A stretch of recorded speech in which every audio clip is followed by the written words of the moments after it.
Education कितनी अहम है किसी कौम के लिए? एजुकेशन को माशरे में बिल्कुल वही मुकाम हासिल है जो इंसानी जिस्म में दिमाग को है। कि इस वक्त अभी एक किस्म का हर इदारा जो है वो खुल गया है, लेकिन एजुकेशन और आई थिंक शादी हाल जो है वो अभी तक नहीं खुल सके। तो आपके व्यूज़ क्या हैं इसके ऊपर? देखिए, एजुकेशन का तो अभी इतनी जल्दी मैं नहीं समझता कि इसको खुलना भी नहीं चाहिए। कि अब ज़ाहिर है ऑनलाइन क्लासेस थी, तो ऑनलाइन जो एग्ज़ामिनेशन सिस्टम है उसके ऊपर भी यही ड्रॉबैक्स आ जाएंगे फिर? ये उससे भी बड़ा मजाक है। अस्सलाम वालेकुम फ्रेंड्स, उम्मीद करता हूँ आप सब खैरियत से होंगे। दोस्तों, आज हम बात करने जा रहे हैं एजुकेशन के ऊपर। और आप सब जानते हैं कि एजुकेशन जो है वो किसी भी मुआशरे में एक अहम किरदार अदा करती है। किसी भी मुआशरे की तामीर व तरक्की के लिए एजुकेशन का एक बहुत बड़ा रोल होता है।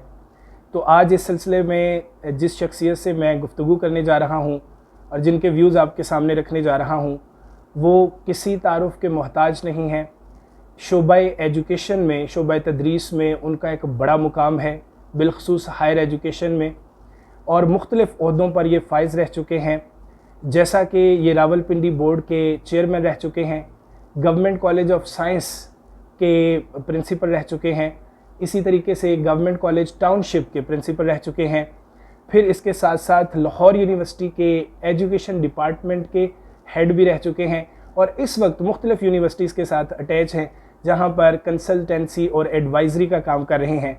आई am very happy to welcome professor doctor Iftikhar Baig साहब। अस्सलाम वालेकुम। वालेकुम, थैंक यू जी, बहुत शुक्रिया आपका। सर, आप कैसे हैं? मैं ठीक हूँ, अल्लाह करम। सर, जैसा कि एजुकेशन के ऊपर हम बात करने जा रहे हैं, तो सबसे पहले यहीं से बात शुरू करते हैं कि एजुकेशन कितनी अहम है किसी कौम के लिए, और फिर हम देखेंगे कि पाकिस्तान में हम इसको कैसे देखते हैं।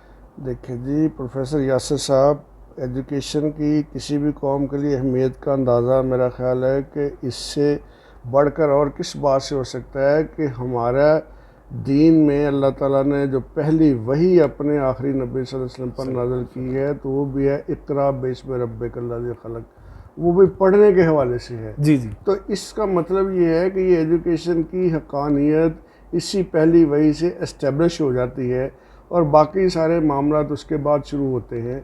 और फिर उसके साथ साथ वो जो एजुकेशन देने का जो इक़रा का काम है, वो इक़रा का काम भी एक ऐसी हस्ती से लिया जाता है जिसने ख़ुद भी अपने बारे में कहा कि इन्नमा बुइस्तु मुअल्लिमा, कि मुझे मुअल्लिम बना के भेजा गया ताकि वो दुनिया में तालीम का काम चलाया जा सके। और तालीम की वैसे तो अगर आप मुख्तलिफ़ मज़ाहब के हवाले से, मुख्तलिफ़ फ़िलॉसफ़र्स के जो आइडियाज़ हैं उनके हवाले से अगर आप बात करते हैं, तो हर एक ने अपने अपने हवाले से इसकी बात की है, लेकिन कोई भी इस बात से इनहराफ नहीं कर सका कि एजुकेशन को माशरे में बिल्कुल वही मुकाम हासिल है जो इंसानी जिस्म में दिमाग को है, बेशक, जो इंसानी जिस्म में आँखों का है। तो बग़ैर तालीम के ना मुआशरा सोच सकते हैं, ना मुआशरा देख सकता है, और जो देख नहीं सकेगा, जो सोच नहीं सकेगा, वो तरक्की कैसे कर सकेगा। बेशक बेशक। सर, बिल्कुल ऐसे ही है। अब सर, आप जानते हैं बिल्कुल कि पाकिस्तान में इस वक्त जो सिचुएशन है, हम तालीम के मैदान में बहुत पीछे हैं। मेरे हिसाब से कोई 50 to 55% इस वक्त हमारा लिटरेसी रेट है। तो पाकिस्तान में आप किसको कैसे देखते हैं, इस लिटरेसी रेट को कैसे बढ़ाया जाए, और हम इस कौम के लिए बिलखुसूस इसको एजुकेट करने के लिए क्या इक़दाम करने चाहिए? असल में पाकिस्तान में लिटरेसी के लिए डे वन से 1947 की जो तालीमी पॉलिसी छोटी सी है, पॉलिसी ने बेसिकली वो एक नेशनल कॉन्फ्रेंस हुई जिसमें कुछ तालीम के बारे में उन्होंने गाइडलाइंस मुतय्यन की कि आगे हमारी कैसी होगी। उसके ऑब्जेक्टिव्स में पहला ऑब्जेक्टिव जो है वो था टू अचीव 100% लिटरेसी जी। और उस वक़्त से लेकर आज तक कुछ 11 तालीमी पॉलिसियाँ आ गई हैं। हमारा अभी तक ऑब्जेक्टिव वही चला रहा है टू अचीव 100% लिटरेसी, और वो अचीव इसलिए नहीं हो सकी कि इसके लिए लिटरेसी अचीव करने के लिए हमने होली हार्टेडली जो कुछ करना चाहिए था वो हम कर ही नहीं सके। सही। ये एक बड़ी खौफनाक हकीकत है, और मैं अक्सर इस पर बात किया करता हूँ कि जब मशरक़ी और मगरबी पाकिस्तान इकट्ठे थे तो हम हर खराबी की जड़ जो है वो मशरक़ी पाकिस्तान की तरफ एट्रीब्यूट कर दिया करते थे। सही। और यही था कि हमारा लिटरेसी रेट 16% इसलिए है कि मशरक़ी पाकिस्तान में लोग कश्तियों में रहते हैं जी। वहाँ पर स्कूल बनाना मुमकिन नहीं है क्योंकि उनकी रेगुलर लिविंग नहीं है। ठीक है। अब आपके लिए हैरानकुन बात यह है कि जब हम 16 दिसंबर 1971 को जब हम अलग हुए हैं तो उस वक़्त पाकिस्तान का लिटरेसी रेट तकरीबन 21% था जी। और 90s में मशरक़ी पाकिस्तान में लिटरेसी रेट 92% उन्होंने अचीव कर लिया था because they work for that. सही। हम देते हैं ज़ुबानी जमा खर्च, हमारे बाबू तालीमी पॉलिसी बनाते हैं, हमारे लोग जो इसके पीछे लगते हैं। देखिए बड़ी सीधी सी बात है, जब तक हमारे यहाँ पर ये फ्यूडल सिस्टम होगा जी, लोग तालीम के लिए प्रचार करेंगे नहीं, क्योंकि तालीम जो है जैसे मैंने अभी बात की, तालीम देखना बताती है, तालीम सोचना बताती है जी, तालीम रोशनी देती है। तो वो जो फ्यूडल्स के जो मकासद हैं तालीम होने के बाद उनके मकासद पूरे नहीं होंगे। और हमारी असम्बली में बैठे वो लोग हैं, हमारी पॉलिसियों को इम्प्लीमेंट करने वाले लोग वो लोग हैं, और इवन हमारा जो बाबू लोग ब्यूरोक्रेसी जो है वो भी ये कभी नहीं चाहती कि लिटरेसी आए, क्योंकि अगर लिटरेसी आएगी तो उनकी भी जवाब तलबी होगी जिसके लिए वो बिला शिरकत गैर वो मालिक हैं। तो लोगों में शऊर आ जाएगा। शऊर आ जाएगा। तो ये हमारा एक बहुत बड़ा डायलेमा है कि हम आज तक बड़ा ही अनफॉर्चुनेट है कि ये सारा कुछ जो है ये हम गिमिक करते हैं स्टेटिस्टिकल कि हमारा लिटरेसी रेट इतना हो गया, ये भी सरकारी रेट है, असल शायद इससे भी कम है। सही है सर। सर अब एक तो पहले ही लिटरेसी रेट कम है, अब दूसरी बात ये है कि अनफॉर्चुनेटली कोरोना का शिकार हुए और उसमें हमें फोर्सिबली जो है वो इस तरफ आना पड़ा कि हम ऑनलाइन जो है वो एजुकेशन की तरफ जाएं। आप इसको कैसे देखते हैं कि ये पाकिस्तान में इफ़ेक्टिव है या इसके कोई आप साइड इफ़ेक्ट देख रहे हैं या वाकई इफ़ेक्टिव है? टीचिंग के हवाले से बिलखुसूस मैं बात कर रहा हूँ इस वक्त। देखिए जी, असल में सारी दुनिया में आपको पता है कि असल में तालीम के 3 मोड हैं जी। एक फॉर्मल है, एक नॉन फॉर्मल है, एक इनफॉर्मल। फॉर्मल एजुकेशन के बाद जो नॉन फॉर्मल एजुकेशन का मोड चलता है वो डिस्टेंस एजुकेशन पर हो, तो वो इसी पर आज के दौर में, पहले और तरह तक चलता था जैसे अल्लामा इकबाल ओपन यूनिवर्सिटी का था जी। तो अब तो वो सिस्टम ही जो है वो ऑनलाइन का चलता ही आईसीटी पर है, लाइक वर्चुअल यूनिवर्सिटी हमारे यहाँ पर एक मिसाल है। अब उसके लिए ऑनलाइन एजुकेशन के लिए जो बेसिक उसके लिए प्रेपरेशन की ज़रूरत थी वो हमारे यहाँ पर प्रेपरेशन हुई नहीं।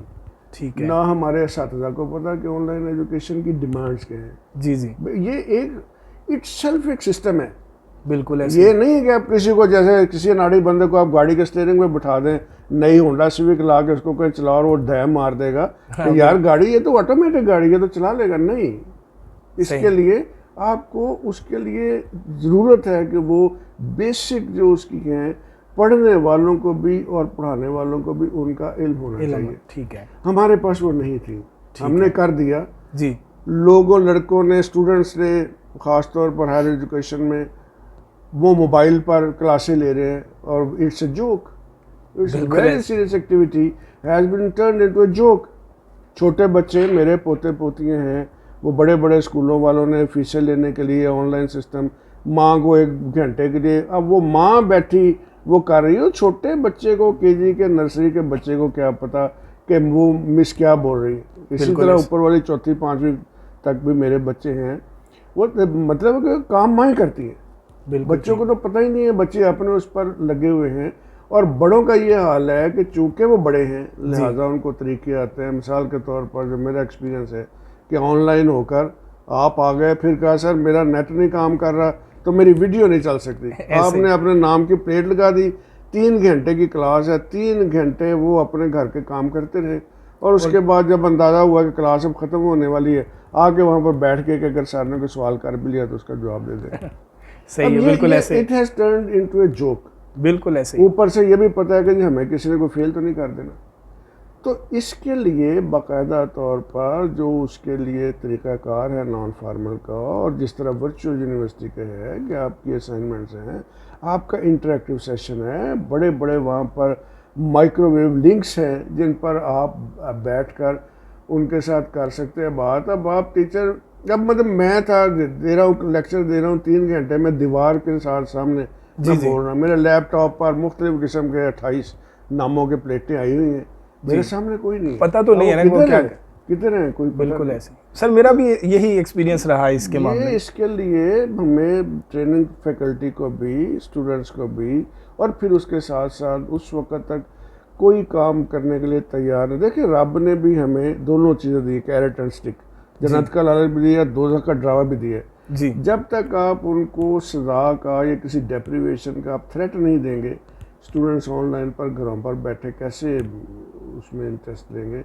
तो मैं समझता हूँ कि हमने काम तो कर लिया, एक जी जी सेमेस्टर गुजार लिया, 4-4 महीने, बच्चों की भी फीसें जो हैं स्कूलों वाले, प्राइवेट स्कूलों वाले ले ली, जी लेकिन इसके वो नतायज हम हासिल नहीं कर सके, और ये एक इतना बड़ा गैप पैदा हो गया है जी जी जिसका काफ़ी अरसे तक हमें इसको भुगतना भुगतना पड़ेगा। पड़ेगा। क्योंकि जब इंटरव्यूज़ होंगे, जब जॉब्स आएंगी, स्टूडेंट्स को, कैंडिडेट्स को सवालात पूछे जाएंगे, प्रैक्टिकली कुछ नहीं कर सकेंगे। Sir practical. अब इसके साथ ही ये कनेक्टेड है कि अब ज़ाहिर है ऑनलाइन क्लासेस थी, तो ऑनलाइन जो एग्ज़ामिनेशन सिस्टम है उसके ऊपर भी यही ड्रॉबैक्स आ जाएंगे फिर।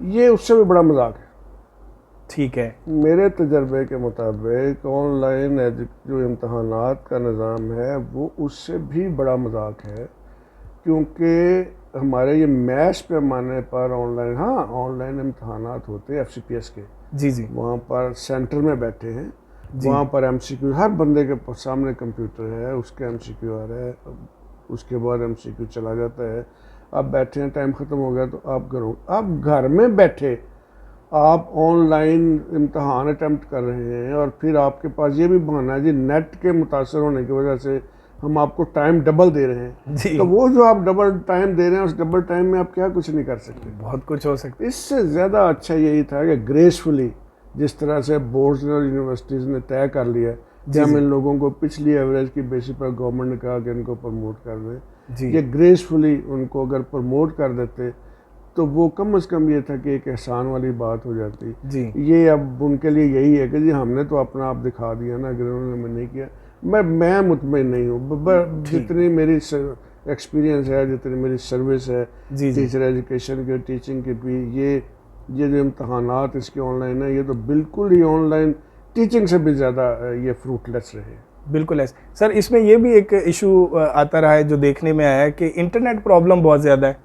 यहाँ को इतने स्ट्रॉन्ग नहीं है इंटरनेट, तो वो फिर कनेक्ट करने में और उस तरह से रिस्पॉन्स करने में जो है वो प्रॉब्लम आती है। वही एक बहाना मिल गया ना, असल में तो उसके लिए 5G की ज़रूरत थी, और यही इंटरनेट का जो स्पीड और जो कनेक्शन है, यही उनको बहाना मिल गया जी। वो जो मैं जी ऑफलाइन इसलिए होगा कि मेरा कनेक्शन ख़त्म हो गया, वो जो सर्विस ख़त्म हो गई। मैं जी दूर दराज के गांव में हूँ जी, वहाँ पर तो इंटरनेट है ही नहीं, तो मैं कैसे, बड़ी मुश्किल से मैं कनेक्ट हुआ था, और उसके बाद मैं डिस्कनेक्ट हो गया, फिर सर्विस आई नहीं।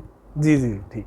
सर मुख्तसरन ज़रा इस पे भी रोशनी डाल दीजिएगा कि इस वक्त अभी एक किस्म का हर इदारा जो है वो खुल गया है, लेकिन एजुकेशन और आई थिंक शादी हाल जो हैं वो अभी तक नहीं खुल सके, तो आपके व्यूज़ क्या हैं इसके ऊपर? देखिए एजुकेशन का तो अभी इतनी जल्दी मैं नहीं समझता कि इसको खुलना भी नहीं चाहिए। एजुकेशन का मतलब ये है कि अगर आप उनको खोल देते हैं तो आप पूरी कौम को फिर उसी रिस्क पर डाल देते हैं जिस रिस्क पर आपने ईद उल फितर से पहले डाला था। ठीक है। हर घर से कितने कितने नुमाइंदे तालीमी इदारों में जा रहे हैं। पहली बात तो यह है कि you can not ensure social distancing even within classroom, क्योंकि पहले ही हमारे classrooms are full to capacity. ठीक अब अगर आप उनको 1/3 पर करते हैं तो इसका मतलब ये है कि आप एक एक के 3-3 सेक्शन बनाएंगे जी, और 3-3 सेक्शन जो है फिर आप उनका टाइम टेबल स्प्रेड करेंगे। फिर टीचर्स को, क्या आप टीचर इस बात पर तैयार होंगे कि उनका 3 गुना वर्कलोड हो जाए, या 3 गुना ज़्यादा अगर बंदे आप रखेंगे तो आप उनको किस तरह से पे कर सकेंगे? एक तो ये। अच्छा, फिर अगर आपने किसी तरह मिरेकल हो गया, आपने सोशल डिस्टेंसिंग क्लासरूम में किस तरह आपने इंश्योर कर ली, तो what about libraries, what about cafeterias, what about lawns? देखे ना, तो वो तालीमी इदारा सिर्फ क्लास का नाम तो नहीं है। ज़रा ब्रेक होगी, ब्रेक होगी, दफातर के मामलात हैं, फीसें जमा करानी है, टीचर्स के पास जाना है, कंसल्टेंसी करनी है, और फिर उसके बाद एक बहुत बड़ा मसला जो है वो that is of the hostels. और ख़ास तौर पर प्राइवेट यूनिवर्सिटीज़ के बच्चे, बहुत सारे बच्चे 80% बच्चे जो हैं, बल्कि 90% बच्चे प्राइवेट हॉस्टल्स में रहते हैं। बिल्कुल ठीक वहाँ है। पर छोटे छोटे कमरों में 6-6, 7-7 बच्चियाँ फर्श पर गद्दे डालकर पड़ी होती हैं, जिनको दरमियान में वो सांस भी लेती हैं, तो एक दूसरे के सांस के साथ सांस टकराती हैं। जी। तो वो क्या करेंगे? आप ठीक। हॉस्टल्स में किस तरह सोशल डिस्टेंसिंग को जो है वो इंश्योर करेंगे? जी। और फिर वो प्राइवेट हॉस्टल्स में आप सैनिटेशन को किस तरह से इंश्योर करेंगे? तो ये वो ऐसी चीज़ें हैं जिनके लिए बहुत पहले इसीलिए गवर्नमेंट ने फैसला किया ना कि वो 7 सितंबर को फिर एक ओवरऑल एक व्यू लेंगे सही। कि क्या सूरत हाल है तालीमी इदारों की, और उसके बाद फिर 11 सितंबर के बाद वो तालीमी इदारों खोलने का। ठीक। लेकिन सर इसमें एक ये जो बात, ये तो दुरुस्त बात आपने फरमाई, लेकिन सर जो फाइनेंशियल लॉस एक हो रहा है बिलखुसूस जो प्राइवेट सेक्टर है, वो आप देख रहे हैं कि उसको किस तरह से फिर मीटअप किया जाएगा, या होगा भी कि नहीं होगा? असल में प्रोफेसर साहब, फाइनेंशियल सेक्टर, जो प्राइवेट सेक्टर का जो फाइनेंशियल लॉस हो रहा है, वो जो छोटे छोटे तालीमी इदारे हैं, जी जी, जो अकेला अकेला एक एक ही अपना तालीमी इदारा है और बहुत से लोग चला रहे हैं जी, उनका तो है। लेकिन जो चेन्स हैं, आपको पता ही है, बड़ी बड़ी चेन्स, उनका कोई फाइनेंशियल लॉस नहीं है। उन्होंने फीसें ले ली हुई हैं, वो एनुअल बेसिस पर एडमिशन के वक्त ही पूरे साल की फ़ीस ले लेते हैं। जी। मेरा चूँकि यूनिवर्सिटीज़ के साथ ज़्यादा एक्टिव तल्लक है, जी। मुझे ये पता है कि हर यूनिवर्सिटी अपने सेमेस्टर की फ़ीसें ले चुकी। इवन मिड सेमेस्टर के इम्तहान जब उन्होंने लिए तो उससे पहले उन्होंने इंश्योर कर लिया कि जिन लोगों ने इंस्टॉलमेंट्स अपने सेमेस्टर की करवाई थी, उन्होंने वो रिक्वायर्ड इंस्टॉलमेंट वो जमा करवाई है कि नहीं करवाई। नहीं करवाई तो वो इम्तहान मिड टर्म इम्तहान में नहीं बैठ सकेंगे। जी। इसी तरह फाइनल इम्तहान हो रहे हैं, तो अब भी उनका यही है कि वो पहले इंश्योर करेंगे, ड्यूज़ अपने क्लियर करेंगे, तो फिर और उसके बाद इसके अलावा बल्कि प्राइवेट, मुझे यूनिवर्सिटीज़ की फिर मैं बात करता हूँ कि उनका तो फ़ायदा हो गया कि बच्चों से फ़ीसें पूरी ली जी। और स्टाफ की उन्होंने, किसी ने 20%, किसी ने 30%, किसी ने 40% सैलरी डिडक्ट की है हर महीने, अभी तक वो करते चले जा रहे हैं। तो उनको फ़ायदा हुआ है। ये छोटे छोटे तालीमी इदारे जो हैं उनका शायद नुकसान हुआ हो, क्योंकि वहाँ पर बच्चे भी इसी तरह आते हैं और वो जी भी जी, उनको मजबूर नहीं करते कि पीछे इतने बिल्कुल ठीक, सख्ती से देने भाग जाएंगे। बिल्कुल ठीक। सर आखिर में जो नए असातिज़ा कराम हैं जो तालीम के मैदान में आ रहे हैं, कोई एक दो नसीहतें उनके लिए? एक ही नसीहत, ठीक है। वो मैं हर जगह पर बात किया करता हूँ। मेरे एक प्रिंसिपल थे कॉलेज ऑफ एजुकेशन लोअर माल पर, थोड़ा अर्सा मैंने उनके साथ काम किया, जब बहुत मतलब बड़ा नाम था, बड़ी पोस्टों पर, सीनियर पोस्टों पर उन्होंने काम किया, प्रिंसिपल से लेकर DPI तक, बोर्डों का चेयरमैन, मतलब जिस तरह का, मुझसे भी ज़्यादा ही शायद उनका तजर्बा था। बड़े पढ़े लिखे आदमी थे, डॉक्टर ख्वाजा दरअसल उनका नाम था। मैं जब वो वहाँ पर आए प्रिंसिपल, तो मैं उन दिनों PhD वगैरह की छुट्टी पर था, लेकिन मैंने जब ज्वाइन किया थोड़ी देर बाद उनकी रिटायरमेंट थी। जी जी, कॉलेज ऑफ एजुकेशन लोअर माल का एक कल्चर था कि जब B.Ed की नई क्लास आती थी ना, तो उस वक़्त वो 3 दिन को ओरिएंटेशन देते थे और आखिरी दिन ओरिएंटेशन में प्रिंसिपल का एक फाइनल एड्रेस होता था। ठीक। और उस एड्रेस में उन्होंने स्टूडेंट्स को जो B.Ed के थे उनको एड्रेस करते उनको कहा बाकी बातों के अलावा, जो मैं आपके साथ करने लगा, जी जी, कि देखें आप उस्ताद बनने जा रहे हैं, ये ज़हन में रखिएगा कि अगर आपने उस्ताद बनने के बाद अपने किसी तालिब इल्म की तरबियत में कोई कमी छोड़ दी, ठीक है, और वो तालिब इल्म जिसकी तरबियत में आपने कमी छोड़ी थी वो उस्ताद बन गया, ठीक है, और फिर उससे किसी तालिब इल्म की तरबियत में कोई कमी रह गई और वो भी उस्ताद बन गया, चेन बन तो गई। ये चेन क़यामत तक उसका, जिस पहले बच्चे की तरबियत में आपने कमी छोड़ी थी, क़यामत तक आपको उसका हिस्सा मिलता रहेगा। बिल्कुल ठीक तो है। असातिज़ा वो ख़्वाब B.Ed के हों या कॉलेज के हों या यूनिवर्सिटी के हों, काम उनका तरबियत है। अगर हम उनकी तरबियत में कमी छोड़ेंगे तो दुनिया में हमें जो भी होगा, लेकिन बहरहाल हमने ज़्यादा ज़िंदगी तो वहाँ पर गुजारनी है जिसके लिए हमें भुगतना पड़ेगा। बिल्कुल तो ऐसे। इसलिए मैं यही कहूँगा कि आप अपना जो रिस्क है उसको हलाल करके खाएं। अगर आप 10 मिनट भी अपनी क्लास में से ज़ाया कर देते हो तो वो 10 मिनट का आपका रोज़ी जो है वो आप अपने बच्चों को हलाल नहीं खिला रहे, उसके आपको जवाब देना पड़ेगा। बेशक सर, ये और बहुत आप बड़ी अपने किरदार से अपने स्टूडेंट्स को कन्विंस कर सकते हो, ज़ुबान से आप उनको कन्विंस नहीं कर सकते। बहुत बड़ी बात है सर। सर बहुत बहुत शुक्रिया, आपने कीमती वक्त में से वक्त दिया। दोस्तों उम्मीद करता हूँ कि इस इंटरव्यू से आपको बहुत कुछ सीखने को मिला होगा, बिलखसूस एजुकेशन के ऊपर जो डॉक्टर साहब के व्यूज़ थे वो बहुत ज़्यादा कीमती हैं। मैं ये चाहता हूँ कि ये हर शख्स तक जो है वो पहुँचने चाहिए। आप वीडियो देखने के बाद कमेंट कर सकते हैं कि आपकी राय क्या है किसी भी चीज़ के बारे में। तो इंशाल्लाह ताला बहुत जल्द फिर हाज़िर होंगे किसी नए टॉपिक के साथ। तब तक अपना ख्याल रखिएगा। अल्लाह हाफिज़।